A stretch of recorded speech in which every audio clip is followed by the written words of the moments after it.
बात उत्तर प्रदेश की सियासत की, जहां मिल्कीपुर विधानसभा सीट पर संग्राम तेज हो गया है। मिल्कीपुर सीट पर 5 फरवरी को उपचुनाव होगा। यह सीट समाजवादी पार्टी की थी, जिसे बनाए रखने के लिए समाजवादी पार्टी ने पूरी ताकत झोंक दी है। इसके साथ ही बीजेपी पर सत्ता के दुरुपयोग का आरोप लगाते हुए यह दावा किया है कि अगर डीजीपी को बदला नहीं गया तो चुनाव आयोग की गाइडलाइन का उल्लंघन होगा। इन आरोपों पर बीजेपी ने भी एसपी के खिलाफ मोर्चा खोल दिया है।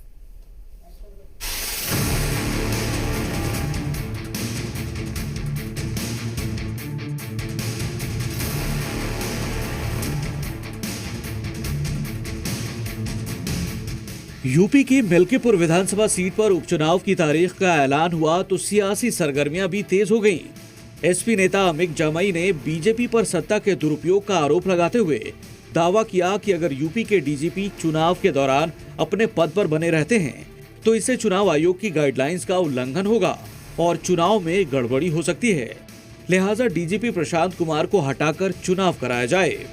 पूरा देश दुनिया का मीडिया मिल्कीपुर चुनाव पर नजर रखे कि ये राम राज्य का चुनाव अगर हुआ तो जीत समाजवादियों की होगी, लेकिन अगर डीजीपी साहब ने चुनाव लड़ा तो उत्तर प्रदेश के हमारा जो इलेक्शन कमीशन है देश का, उत्तर प्रदेश का, हम चाहते हैं कि वो निष्पक्ष चुनाव कराने का भारत के लोगों को, उत्तर प्रदेश के लोगों को विश्वास मिले कि उसकी क्रेडिबिलिटी अभी भी बची हुई है।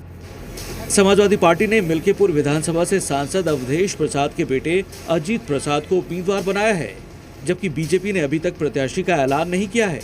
इस बीच अवधेश अपने बेटे के साथ मिल्कीपुर पहुंचे और बीजेपी को घेरते हुए समाजवादी पार्टी की जीत का दावा किया। ये मिल्कीपुर का चुनाव इस बात का संकेत देगा कि समाजवादी पार्टी की सरकार माननीय अखिलेश यादव जी के नेतृत्व में, समाजवादी पार्टी इंडिया गठबंधन के नेतृत्व में रास्ता साफ हो जाएगा। मिल्कीपुर से ही 27 में जो चुनाव होना है, समाजवादी पार्टी की शानदार सरकार माननीय अखिलेश यादव जी के नेतृत्व में बनेगी। सत्ता के दुरुपयोग के आरोप लगे तो बीजेपी नेताओं ने इसे एसपी का डर बताते हुए दावा किया कि अखिलेश पहले ही हार मान चुके हैं, इसलिए उनके नेता डीजीपी पर आरोप लगाकर उन्हें हटाने की मांग कर रहे हैं।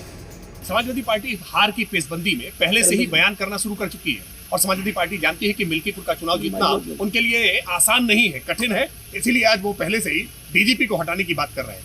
डीजीपी प्रशांत कुमार के रहते हुए आज जिस तरह से लगातार एक के बाद एक अपराधियों के खिलाफ कार्रवाइयां हुई हैं, इससे समाजवादी पार्टी असहज महसूस कर रही है और डीजीपी को हटाने की मांग बेतुकी। मिल्कीपुर में 5 फरवरी को उपचुनाव होंगे और 8 फरवरी को नतीजे आएंगे। एसपी नेता अवधेश प्रसाद के अयोध्या से सांसद बनने की वजह से ये सीट खाली हुई थी, जिससे अब उनके बेटे अजीत प्रत्याशी हैं। इस सीट पर एसपी की साख दांव पर लगी है, तो वहीं बीजेपी भी लोकसभा चुनाव में मिले जख्म को भरने की कोशिश में है। जी मीडिया के लिए लखनऊ से प्रीति श्रीवास्तव के साथ अयोध्या से प्रवेश कुमार की रिपोर्ट।